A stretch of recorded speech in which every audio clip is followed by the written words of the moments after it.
10 মুহররমে অনেকে মিছিল করে, তাজিয়া মিছিল বের করে না? তো তাজিয়া মিছিল তো নিষিদ্ধ শরীয়তে। তাজিয়া খালি মিছিল না, তাজিয়ার যে কর্মকাণ্ড, মুখে থাপ্পড় দেওয়া, বুক পিটানো বা কাপড় ছেড়ে ফেলা, হাই হুতাশ করা, এগুলো নতুন মুসিবতের ক্ষেত্রেও নিষেধ, পুরানো মুসিবতের ক্ষেত্রেও নিষেধ। কোরআন সুন্নাহ ইসলামী শরীয়তে নিষেধ। শিয়া ভাইরা তারা হুসাইন রাদিয়াল্লাহু তাআলার শাহাদাত, এটা কি শুধু শিয়া ভাইদের বিষয় না তাদের আগে সুন্নি ভাইদেরও বিষয়? বলেন, সুন্নি ভাইদের বিষয়। হুসাইন রাদিয়াল্লাহু তাআলার শাহাদাত এটা বড় মুসিবত, কিন্তু এটাকে বড় মুসিবত কি শুধু শিয়ারা মনে করে না অন্য মুসলমানরা মনে করে? সবাই মনে করে। বরং নাহনু আহাক্কু বিল হুসাইন মিনকুম, শিয়া ভাইরা নারাজ না হলে আমি বলতে চাই, হাসান রাদিয়াল্লাহু তাআলা আনহু, হুসাইন রাদিয়াল্লাহু তাআলা আনহু, আলী রাদিয়াল্লাহু তাআলা আনহু, ফাতেমা রাদিয়াল্লাহু তাআলা আনহা আহলে বাইত, এবং যে ইমামদের আপনারা নাম নিয়ে থাকেন তাদের হক বোঝা, তাদের সঠিক অনুসরণ আহলে সুন্নাত ওয়াল জামাতে করে থাকে, সুন্নি মুসলমানরাই করে থাকে। আমরা বলতে পারি এই কথা, নাহনু আহাক্কু বি হুসাইনিন মিনকুম। তো মানে আশ্চর্যের বিষয় হলো, আমি গত জুমার আগের জুমা বলেছিলাম, শিয়া ভাইরা যে সমস্ত গন্ধ থেকে মাসলা মাসাইল গ্রহণ করেন এবং আহলে বাইতের ইমামদের বক্তব্য গ্রহণ করেন, এসব বই তারা মনে করেন নির্ভরযোগ্য। অন্য অনেক নির্ভরযোগ্য বই থেকে তারা কিছু নিতে রাজি হয় না সহজে, ওটার উপরে তাদের তেমন কোনো আস্থা নাই। কিন্তু কিছু গ্রন্থ, এগুলোর ব্যাপারে ওনাদের খুব আস্থা। ওইসব গ্রন্থ থেকে আমার এখানে সব লেখা আছে, সময় থাকতে আমি পড়বে শুনেতাম। ওইসব গ্রন্থের মধ্যেও নবীজির হাদিস উল্লেখ করা হয়েছে এই বিষয়ে। ওইসব গ্রন্থের মধ্যে হোসেন রাদিয়াল্লাহু তাআলার বক্তব্য উল্লেখ করা হয়েছে এসব বিষয়ে। কি বিষয়? যে যখন মৃত্যু হবে, আমার মৃত্যুর পরে তোমরা কি করবে না? বিলাপ করবে না, হাই হুতাশ করবে না, কাপড় ছিঁড়বে না, মুখে থাপ্পড় দিবা না, বুকে থাপ্পড় দিবা না, শরীরে আঘাত করবা না, নিষেধ। মানে স্পষ্ট নিষেধ। এই নিষেধাজ্ঞা না যে সুন্নিদের কিতাবে আছে, শিয়াদের কিতাবে নাই তা না, শিয়াদের বইপত্র আছে। শিয়ারা যাদের নাম নেয় তাদের পক্ষ থেকে স্পষ্ট আছে। শিয়াদের বইতে কথা আছে, হোসেন রাদিয়াল্লাহু তাআলা যখন শহীদ হওয়ার সময় এসে গেছে, তখন ওনার বোন কান্না শুরু করেছিল, তখন উনি নিষেধ করেছেন, আরে কি করছো তুমি, এই তো পাপ, তুমি ধৈর্য ধরো। তো তারপর ওনারা তাজিয়া মিছিল বের করবেন। কিন্তু তাজিয়া মিছিলে নাকি এই অনেকের হাতে ইয়া থাকে, বিভিন্ন এই দা থাকে, ছোরা থাকে, কাছি থাকে, বর্ষা থাকে, বললাম তরবারি, লাঠি, বিভিন্ন এরকম থাকে। তো এখানে বলা হয়েছে যে এটা অন্যায়, হ্যাঁ, এটা যেন মিছিল যারা করবে তারা যেন এই ধরনের কোনো অস্ত্র হাতে না রাখে, নিষেধ করা হয়েছে। হ্যাঁ, আঘাত করে সব এখানে বলা হয়েছে পুলিশের পক্ষ থেকে যে এটা নিষেধ, এটা করবেন না। ডিএমপিকে অনেক অনেক মোবারকবাদ, অনেক অনেক শুকরিয়া এই বিজ্ঞপ্তিটা দেওয়ার জন্য। এবং এই বিজ্ঞপ্তি আরো প্রচারিত হওয়া দরকার। আমি দেখলাম, যদি আমি ঠিক বুঝি না সবকিছু কোনটা বাস্তব কোনটা বাস্তব, অনেক সময় এরকম হয় যে নেটে আসে কিন্তু ভুয়া হয়। এই হিন্দুরা মিছিল করেছে কোথায়? গাইবান্ধা। ওখানে মিছিল করছে, এক একজনের হাতে দেখি বিশাল আপনার দা, আবার ধন্তি, তারপরে ওই যে বড় বড় হাতি কোবানোর জন্য বড় বড় ইয়ে থাকে না, দামা চাপাতি, কত কিছু নিয়ে মিছিল করছে। তাহলে এটা দেশের জন্য বড় হুমকি। এই দেশে হিন্দু সহ অন্যান্য অমুসলিম যারাই আছেন এই দেশে, তারা আলহামদুলিল্লাহ শান্তিতে আছেন, নিরাপদে আছেন। আমরা শান্তিপূর্ণ সহাবস্থানের পক্ষে, শান্তিপূর্ণ সহাবস্থানের পক্ষে, কিন্তু দেশের নিরাপত্তা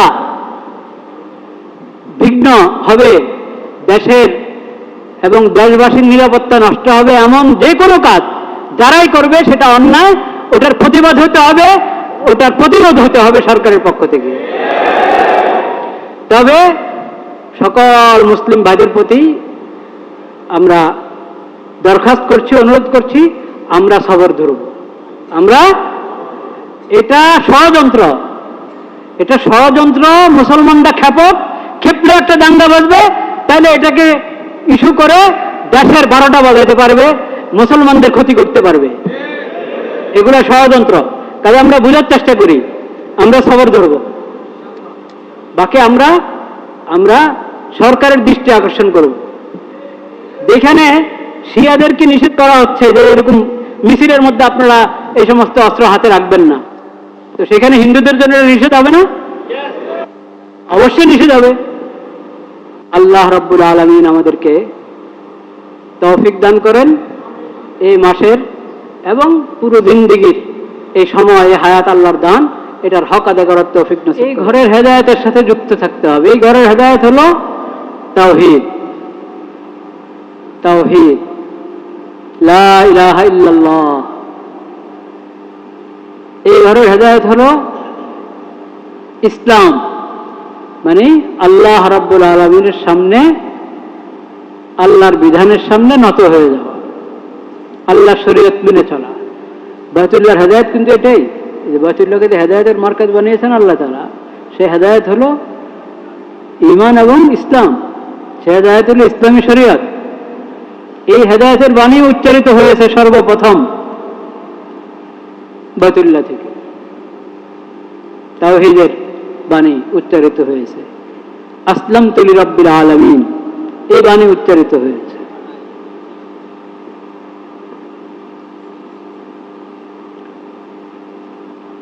তো মুহররম মাসকে বলা হয়েছে শাহরুল্লাহ, ফীহি ইয়াউমুন তাবা ফীহি আলা কওমিন।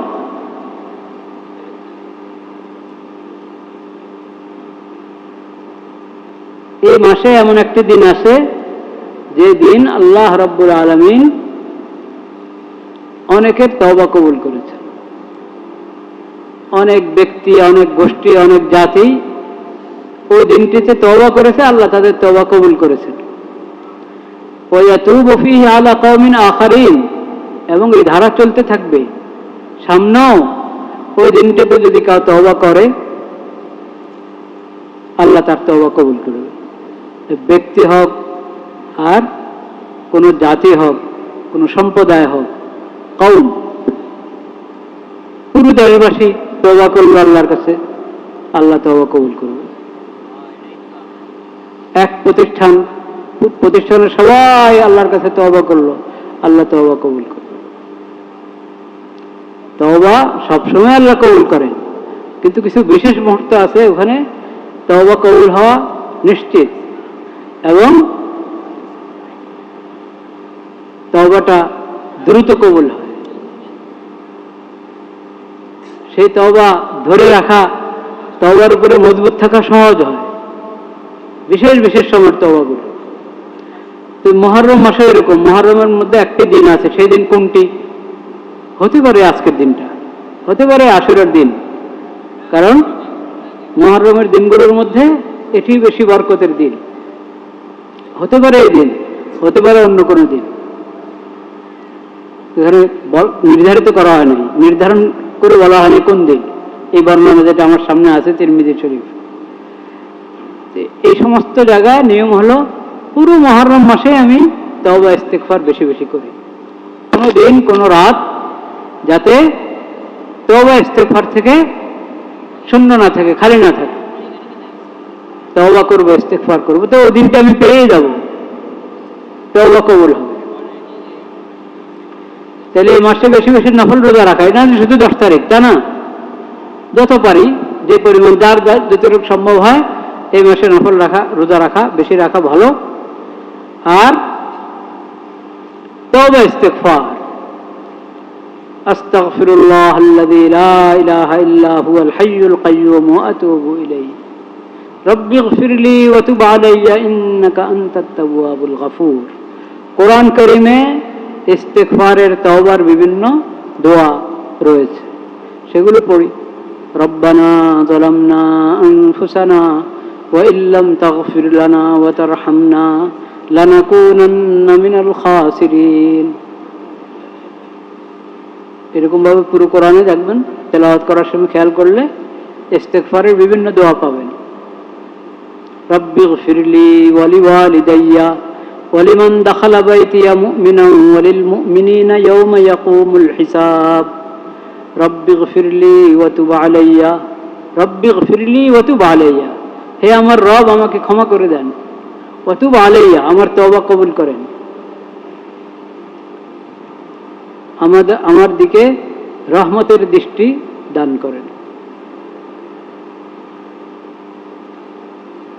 ইন্নাকা আনতাল গফুরুর রহিম, আপনি গফুর, আপনি রহিম। রব্বিগফিরলি ওয়া তুব আলাইয়া ইন্নাকা আনতাত তাওয়াবুর রহিম, হে আমার রব আমাকে ক্ষমা করেন, আমার প্রতি আমার তওবা কবুল করেন, আমার দিকে রহমতের দৃষ্টি দান করেন।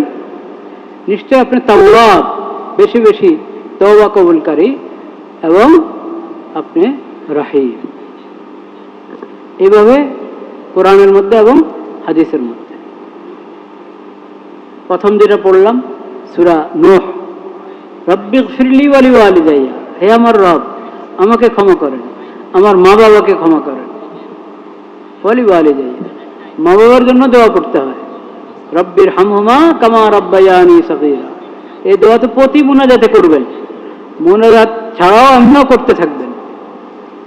মা বাবা দুজন কবরে চলে গেছেন তখনও এই দোয়া, দুজন হায়াতে আছেন আল্লাহর মেহেরবানি তখনও এই দোয়া, একজন কবরে গেছেন একজন হায়াতে আছেন তখনও এই দোয়া।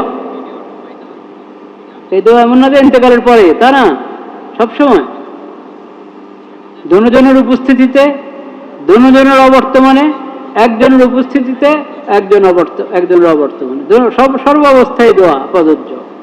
রব্বির হামহুমা কামা রব্বায়ানি সগীরা।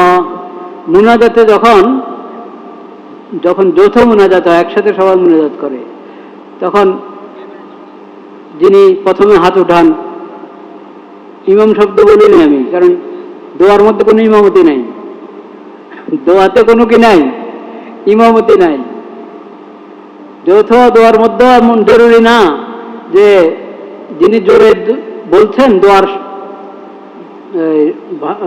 শব্দগুলো আমি সেগুলোই বলতে হবে বা সেগুলোর উপরে আমিন বলতে হবে, এটা জরুরি না। আপনি আপনার দোয়া করেন, একসাথে শুরু করতে হবে একসাথে শেষ করতে হবে, এটাও জরুরি না। যখন দোয়া শুরু হলো, একজন তার তাড়া আছে সে চলে যাচ্ছে, একজন তার সে যাচ্ছে না, সুন্নতে দাঁড়িয়ে গেছে, এগুলোতে কোনো আপত্তি নেই। মানে এটা তো নমাজের জমাতের মতো না, দোয়ার মুনাজাতের মধ্যে যে যৌথ মুনাজাত দিই আমরা, একসাথে সবাই মুনাজাত দিই, এটা নমাজের জমাতের মতো না।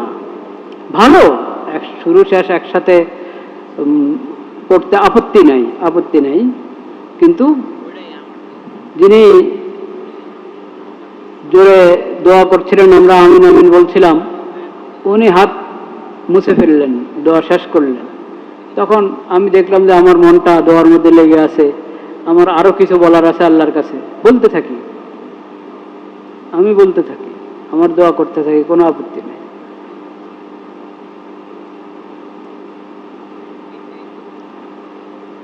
রব্বিগফিরলি, তো বলছিলাম মা বাবার জন্য দোয়া করা, তো তিনি যখন বলবেন রব্বির হামহুমা কামা রব্বায়ানি সগীরা, তখন আপনি নিজেও এটা বলবেন। এখানে আমিনও বললে কোনো ভুল হবে না, আমিন বললেও ঠিক আছে, কিন্তু এখানে বরং রব্বির হামহুমার মধ্যে তো প্রত্যেকে আসলে নিজের মা বাবার জন্য করছে। এই দোয়াটা এমন না যে এখানে সবার মা বাবার জন্য একসাথে আমি একা বলছি, তা না। এই ব্যাখ্যা হতে পারে, এই ব্যাখ্যা করা যেতে পারে, কিন্তু মূল দোয়ার অর্থটা হলো হে আমার রব, রব্বি, মূলত অর্থের দিক থেকে হলো শব্দটা রব্বি, হে আমার রব, ইরহামহুমা কামা রব্বায়ানি সগীরা, মিলিয়ে পড়ছি তো রব্বির, এই জন্য রব্বির হামহুমা, রব্বির হামহুমা কামা রব্বায়ানি সগীরা, হে আমার রব, আমার মা বাবার প্রতি আপনি দয়া করেন, কামা রব্বায়ানি সগীরা, তারা দুজন আমাকে, আমি যখন ছোট ছিলাম, ছোট মানে তো একদিন থেকে নিয়ে, 1 ঘন্টা বয়স থেকে নিয়ে, মার গর্ভ থেকে নিয়েও তো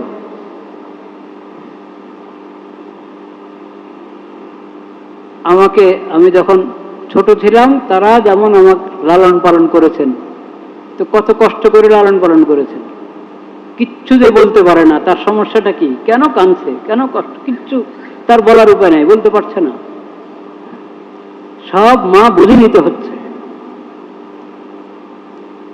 আল্লাহ তাআলা মাদেরকে সেই বুঝ শক্তিও দান করেছেন, বুঝে বাবু এখন কি জন্য কাঁদছে, তার দুধ দরকার না ঠান্ডায় কষ্ট হচ্ছে, কাপড় পরিবর্তন করে দেওয়া দরকার, না কোলে নেওয়া দরকার।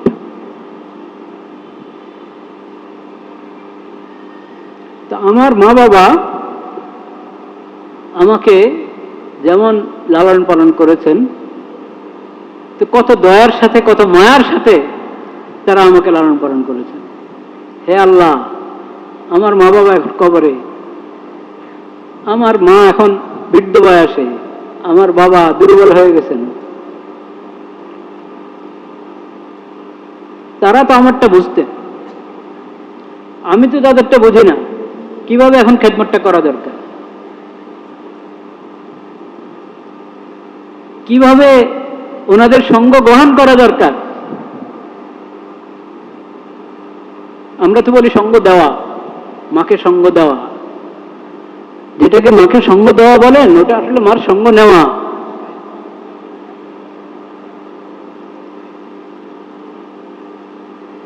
আমরা তো বুঝি না, বুঝি নাকি? একটা ঘটনা শুনেছি আমি একজনের কাছে, বাপ বয়স হয়ে গেছে, এখনো স্মৃতি ঠিক আছে, মোটামুটি বয়স, বিরক্ত হওয়ার বয়স, কিন্তু উনি বিরক্ত হয়ে উনি ইচ্ছা করে ছেলেকে দেখার জন্য প্রশ্নটা করেছে। একটা যেখানে বসে দেখা যায় একটা কাক বসে আছে সামনে, তো ছেলেকে বলতে, বাবা এটা কি? কাক। একটু কিছুক্ষণ পরে আবার, এটা কি? কাক। তৃতীয়বার জিজ্ঞেস করল, কিছুক্ষণ পরে, বাবা এটা কি? বলছি না কাক, বলছি না কাক। 3বারে পরিবর্তন হয়ে গেল। তো বাবা বললেন, তুমি যখন ছোট ছিলে এরকম একটা কাক বসা ছিল, তুমি 30 বার আমাকে জিজ্ঞেস করেছ বাবা এটা কি, প্রতিবার আমি উত্তর দিয়েছি স্বাভাবিকভাবে, যেটা কাক, প্রতিবার স্বাভাবিকভাবে উত্তর দিয়েছি। আমরা তো বুঝি না, মা বাবা তো বুঝতেন।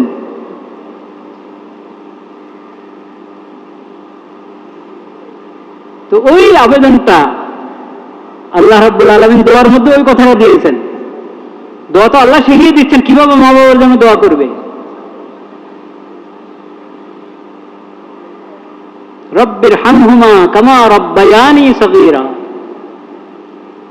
কামা রহিমানি সগীরা, এও বলেন কামা রব্বায়ানি সগীরা, আমি ছোট থাকতে যেভাবে ওনারা আদরে যত্নে মায়া করে সম্পূর্ণ নিজ দায়িত্বে নিজে বুঝে বুঝে খেয়াল করে করে আমাকে লালন পালন করেছেন, এখন তারা ওইরকম দয়ার অবস্থাতে পৌঁছে গেছেন। কবরে হলে তো বটেই, আর যদি জমিনের উপরে আছেন তাও আল্লাহ আপনি কোনভাবে সেই দয়াটা, সেই রহমতটা, সেই মায়াটা তাদের প্রতি আপনি দান করেন, তাদেরকে দেন। আমি তো পারবো না। রব্বির হামহুমা কামা রব্বায়ানি সগীরা, তো আপনিও এটাই পড়বেন নিজের প্রত্যেক মোনাজাতে। আর যৌথ মোনাজাতে যখন বলা হবে রব্বির হামহুমা, তো আপনি নিজেও এটাই বলেন, রব্বির হামহুমা কামা রব্বায়ানি সগীরা।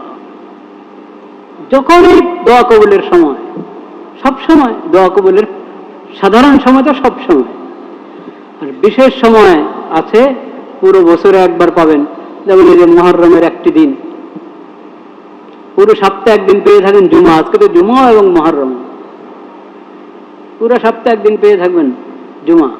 জুমার পুরো 24 ঘন্টার মধ্যে একটা মুহূর্ত এমন আছে যেই দোয়া কবুল করা হবে, কবুল হবে। সেটা কোনটা কোনটার আল্লাহ জানে। হতে পারে এই জুমার আজানের পর থেকে নিয়ে জুমার নামাজ শেষ হওয়া পর্যন্ত, হতে পারে 2 খুতবার মাঝের যে বিরতি তখন, হতে পারে খুতবা আর নামাজের মাঝখানের বিরতি, হতে পারে জুমার নামাজের পরে, হতে পারে আসরের পরে। এটা সম্ভাবনা বেশি আসরের পরে। আসল কথা হলো একবারে বৃহস্পতিবারের সূর্য ডুবার পর থেকে নিয়ে আপনার শুক্রবার সন্ধ্যা পর্যন্ত পুরো সময় হলো জুমার দিন, 24 ঘন্টা, এটাকে বলে ইয়াউমুল জুমা। পুরো সময় আমি খেয়াল রাখি, হাত তুলে মোনাজাত করে হোক, এমনি মুখে হোক, দিলে হোক, দোয়ার খেয়াল রাখি। আর যেগুলোর মধ্যে যে সময়টুকু মুহূর্তগুলোর মধ্যে সম্ভাবনাটা বেশি, তখন একটু গুরুত্বের সাথে হাত তুলে মন ভরে দোয়া করি। দোয়া করার তো অনেক কিছু আছে। যদি আমি উদাসীন হই তো জিন্দিগিতে দোয়ার দরকার হবে না। যদি উদাসীন হয়ে থাকে একজন ব্যক্তি, তার দোয়ার কোনো দরকারই নেই। কি দোয়া আছে তো, চলছেই তো, সমস্যা কি? সমস্যা হলে সমস্যা তো হয়, দুনিয়াতে কত সমস্যা আসে যায়, হতে থাকে। উদাসীন যে তার দোয়ার কোনো প্রয়োজনে নাই, তার তওবা ইস্তেগফারের প্রয়োজনে নাই, বলেন নাউযুবিল্লাহ। এই উদাসীনতা হারাম। যে উদাসীনতা আপনাকে তওবা থেকে, ইস্তেগফার থেকে গাফিল করে দেয়, বেখবর করে দেয়, যে উদাসীনতা আপনাকে জিকির দোয়া থেকে, আল্লাহর ফরজ থেকে গাফিল করে দেয়, সে তো একবারই কত বড় কঠিন কবিরা গুনাহ, সে তো আল্লাহ জানে। কিন্তু তওবা ইস্তেগফার এটাও তো ফরজ, এটাও এক ধরনের ফরজ। বিশেষ করে গুনাহ যখন চলছে, তখন এই দ্রুত এই গুনাহ ত্যাগ করে, গুনার পরিবেশ ছেড়ে ওযু করো, নামাজে দাও, সালাতুত তওবা পড়ো, মুনাজাত দাও, ইস্তেগফার পড়ো। তো তওবা ইস্তেগফারের কত বেশি যে প্রয়োজন আমাদের, আমরা উদাসীনতার কারণে বুঝি না। আল্লাহ তাআলা ব্যক্তিকে যেমন তওবা করতে বলেছেন, সবাইকে, ফাতুবু ইলাল্লাহি জামিআন আইয়ুহাল মুমিনুন, হে মুমিনগণ, সবাই আল্লাহর কাছে তওবা করো, সবাই আল্লাহর কাছে তওবা করো, ইস্তেগফার করো, দোয়া করো। দোয়ার ক্ষেত্রে অনেকের ধারণা হলো যে এটা আপনার করাইতে হয়, দোয়া কি করাইতে হয়, হুজুর দোয়া করেন, দোয়া রাখেন, একবারে পাইকারি হারে সবাইকে বলে দোয়া রাখেন, পরিচয় আছে বা নাই, তো সবাই তো হা করি, সাথে সবাই হা করি, তো কিন্তু কই চিনি না, জানি না, নামও জানা নাই,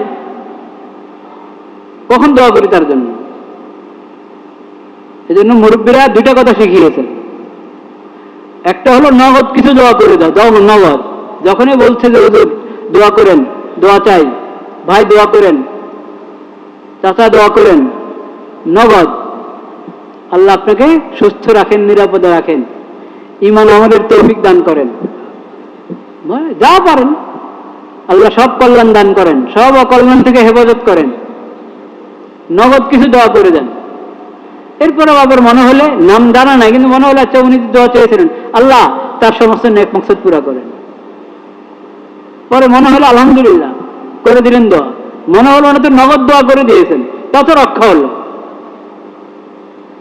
আরেকটা হলো যখন মুনাজাত করবেন তখন এই মুনাজাতের মধ্যে আরো যা দোয়া করবেন একটা কথা এটা বলবেন আল্লাহকে, আল্লাহ যত ভাইয়েরা বোনেরা আমার কাছে দোয়া চেয়েছেন আমার তো মনে নেই, কিন্তু আপনি তো জানেন, আপনার সব মনে আছে, আল্লাহ তো কিছু বলেন না, আল্লাহ সব জানা আছে, আল্লাহ আপনার সব জানা আছে, আপনি জানেন।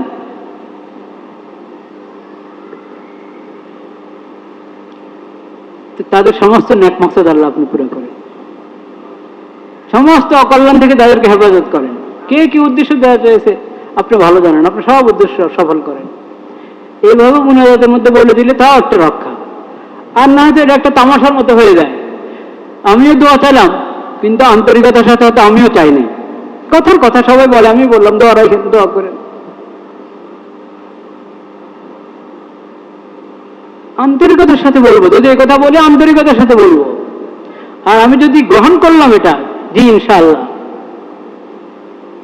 তাহলে আমি একবার তার নাম মনে রেখে ঠিক যে উদ্দেশ্যে বলেছে সেটা যদি মনে থাকে আলহামদুলিল্লাহ বললাম ওইভাবে, না হলে কমপক্ষে আল্লাহর হাওলা করে দিলাম, আল্লাহ কবুল করে নেবেন।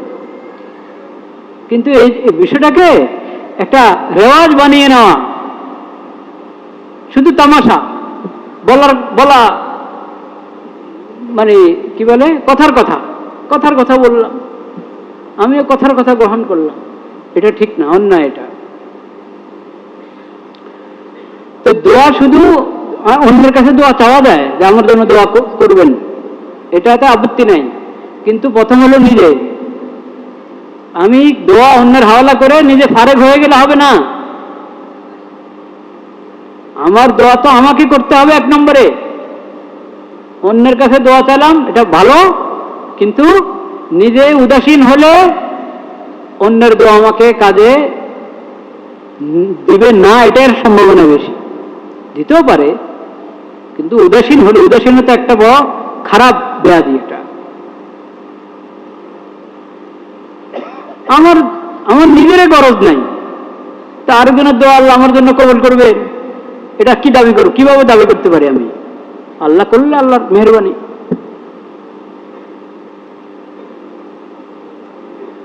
নিজের দোয়া নিজে করতে হবে, এবং দোয়া নিয়মিত করার বিষয়, শুধু মুসিবতের সময় না। মুসিবতের সময় দোয়া কবুল হবে, দ্রুত কবুল হওয়া, এটা যদি আমি চাই, তাহলে যখন মুসিবত নাই তখনও দোয়া করব, এটা হাদিসের শিক্ষা। তাআররাফ আলাল্লাহি ফির রাখা ইয়ারিফকা ফিস সিদ্দা। সাধারণ অবস্থায় দোয়া করো, আল্লাহর কথা মনে রাখো, আল্লাহর বিধান মেনে চলো, জিকির দোয়ার খেয়াল রাখো, তাহলে যখন মুসিবতে পড়বা তখন আল্লাহ তোমাকে চিনবেন, তোমার খেয়াল রাখবেন। চেনা মানে খেয়াল রাখা।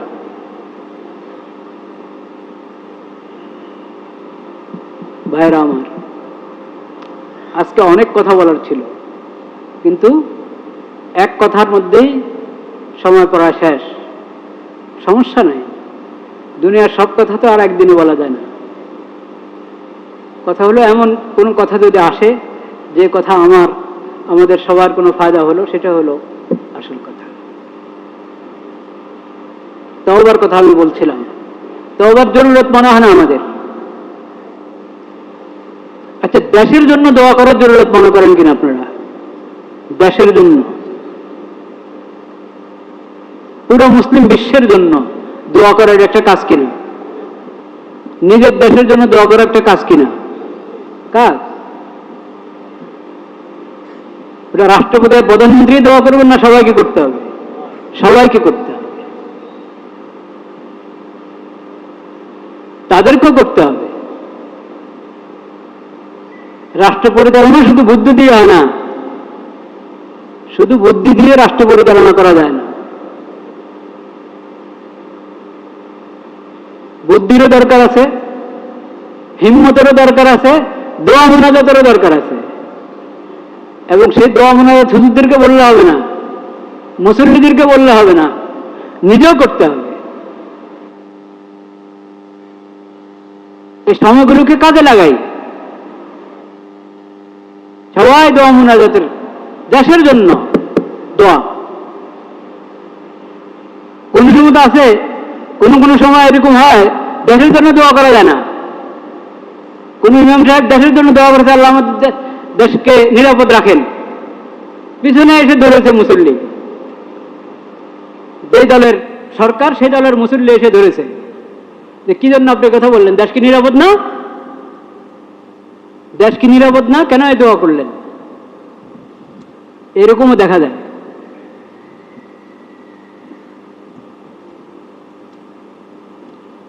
একটা সুন্দর বিজ্ঞাপন দেখেছি, আশা করি এটা বাস্তবসম্মতই হবে এই বিজ্ঞাপন।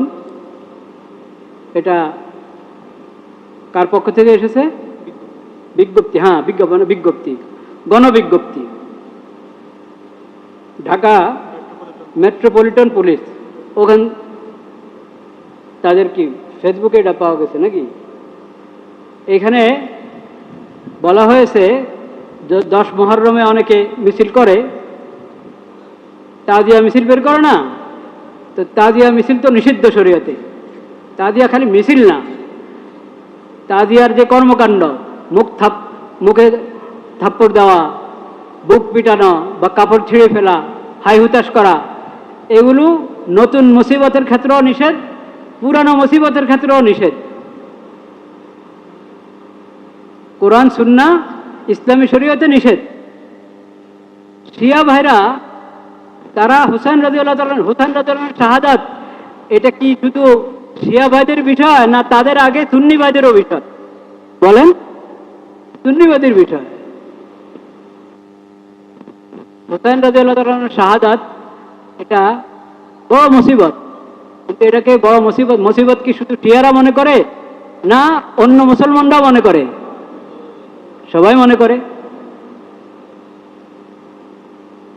বরং নাহনু আহাক্কু বিল হুসাইন মিনকুম, শিয়া ভাইরা নারাজ না হলে আমি বলতে চাই, হাসান রাদিয়াল্লাহু তাআলা আনহু, হুসাইন রাদিয়াল্লাহু তাআলা আনহু, আলী রাদিয়াল্লাহু তাআলা আনহু, ফাতেমা রাদিয়াল্লাহু তাআলা আনহা আহলে বাইত, এবং যে ইমামদের আপনারা নাম নিয়ে থাকেন তাদের হক বোঝা, তাদের সঠিক অনুসরণ আহলে সুন্নাত ওয়াল জামাতে করে থাকে, সুন্নি মুসলমানরাই করে থাকে। আমরা বলতে পারি এই কথা, নাহনু আহাক্কু বি হুসাইনিন মিনকুম। তো মানে আশ্চর্যের বিষয় হলো, যেটা আমি গত জুমার আগের জুমা বলেছিলাম, শিয়া ভাইরা যে সমস্ত গন্ধ থেকে মাসলা মাসাইল গ্রহণ করেন এবং আহলে বাইতের ইমামদের বক্তব্য গ্রহণ করেন, যেসব বই তারা মনে করে নির্ভরযোগ্য, অন্য অনেক নির্ভরযোগ্য বই থেকে তারা কিছু নিতে রাজি হয় না সহজে, ওটার উপরে তাদের তেমন কোনো আস্থা নাই। কিন্তু কিছু গ্রন্থ, এগুলোর ব্যাপারে ওনাদের খুব আস্থা। ওইসব গ্রন্থ থেকে আমার এখানে সব লেখা আছে, সময় থাকতে আমি পড়বে শুনেতাম। ওসব গ্রন্থের মধ্যে নবীজির হাদিস উল্লেখ করা হয়েছে এই বিষয়ে, ওসব গ্রন্থের মধ্যে হোসেন রাদিয়াল্লাহু তাআলার বক্তব্য উল্লেখ করা হয়েছে এসব বিষয়। কি বিষয়? যে যখন মৃত্যু হবে, আমার মৃত্যুর পরে তোমরা কি করবা না? বিলাপ করবা না, হায়তাস করবা না, কাপড় ছিঁড়বা না, মুখে থাপ্পড় দিবা না, বুকে থাপ্পড় দিবা না, শরীরে আঘাত করবা না, নিষেধ, মানে স্পষ্ট নিষেধ। এই নিষেধাজ্ঞা এনা যে সুন্নিদের কিতাবে আছে, শিয়াদের কিতাবে নাই তা না, শিয়াদের বইপত্র আছে, শিয়ারা যাদের নাম নেয় তাদের পক্ষ থেকে স্পষ্ট আছে। শিয়াদের বইতে কথা আছে, হোসেন রাদিয়াল্লাহু তাআলা যখন শহীদ হওয়ার সময় এসে গেছে, তখন ওনার বোন কান্না শুরু করেছিল, তখন উনি নিষেধ করেছেন, আরে কি করছো তুমি, এটা তো পাপ, তুমি ধৈর্য ধরো। তারপর ওনারা তাজিয়া মিছিল বের করবেন, কিন্তু তাজিয়া মিছিলে নাকি এই অনেকের হাতে ইয়া থাকে, বিভিন্ন এই দা থাকে, ছোরা থাকে, কাছে থাকে, বর্ষা থাকে, বললাম তরবারি, লাঠি, বিভিন্ন এরকম থাকে। তো এখানে বলা হয়েছে যে এটা অন্যায়, হ্যাঁ, এটা যেন মিছিল দ্বারা করবে তারা যেন এই ধরনের কোনো অস্ত্র হাতে না রাখে, নিষেধ করা হয়েছে। হ্যাঁ, আঘাত করে এসব এখানে বলা হয়েছে পুলিশের পক্ষ থেকে যে এটা নিষেধ, এটা কেউ করবেন না। তো এই জন্য আপনার ঢাকা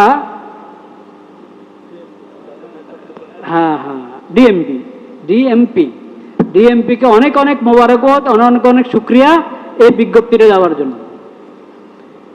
এবং এই বিজ্ঞপ্তি আরো প্রচারিত হওয়া দরকার। আমি দেখলাম, যদি আমি ঠিক বুঝি না সবকিছু কোনটা বাস্তব কোনটা অবাস্তব, অনেক সময় এরকম হয় যে নেটে আসে কিন্তু ভুয়া হয়। এই হিন্দুরা মিছিল করেছে কোথায়, যেখানে মন্দির হচ্ছে গাইবান্ধা, ওখানে মিছিল করছে। এক একজনের হাতে দেখি বিশাল আপনার দা, আবার ধন্তি, তারপরে ওই যে বড় বড় হাড্ডি কোবানোর জন্য বড় বড় ইয়ে থাকে না, দামা চাপাতি, কত কিছু নিয়ে মিছিল করছে। তাহলে এটা দেশের জন্য বড় হুমকি। এই দেশে হিন্দু সহ অন্যান্য অমুসলিম যারাই আছেন এই দেশে, তারা আলহামদুলিল্লাহ শান্তিতে আছেন, নিরাপদে আছেন। আমরা শান্তিপূর্ণ সহ অবস্থানের পক্ষে, শান্তিপূর্ণ সহ অবস্থানের পক্ষে। কিন্তু দেশের নিরাপত্তা বিঘ্ন হবে, দেশের এবং দেশবাসীর নিরাপত্তা নষ্ট হবে এমন যে কোনো কাজ যারাই করবে সেটা অন্যায়, ওটার প্রতিবাদ হতে হবে, ওটার প্রতিরোধ হতে হবে সরকারের পক্ষ থেকে। তবে সকল মুসলিম ভাইদের প্রতি আমরা দরখাস্ত করছি, অনুরোধ করছি, আমরা সবর ধরব। আমরা এটা ষড়যন্ত্র, মুসলমানরা খেপলে একটা দাঙ্গা বাজবে, তাহলে এটাকে ইস্যু করে দেশের 12টা বাজাইতে পারবে, মুসলমানদের ক্ষতি করতে পারবে। এগুলো ষড়যন্ত্র। কাজে আমরা বোঝার চেষ্টা করি, আমরা সবর ধরব। বাকি আমরা সরকারের দৃষ্টি আকর্ষণ করব। যেখানে শিয়াদেরকে নিষেধ করা হচ্ছে যে এরকম মিছিলের মধ্যে আপনারা এই সমস্ত অস্ত্র হাতে রাখবেন না, তো সেখানে হিন্দুদের জন্য নিষেধ হবে না? অবশ্যই নিষেধ হবে। আল্লাহ রাব্বুল আলামিন আমাদেরকে তৌফিক দান করেন এই মাসের এবং পুরো জিন্দেগীর এই সময়, হায়াত আল্লাহর দান, এটার হক আদায় করার তৌফিক নসিব করেন। ওয়া আখিরু দাওয়ানা আনিল হামদুলিল্লাহি রাব্বিল আলামিন।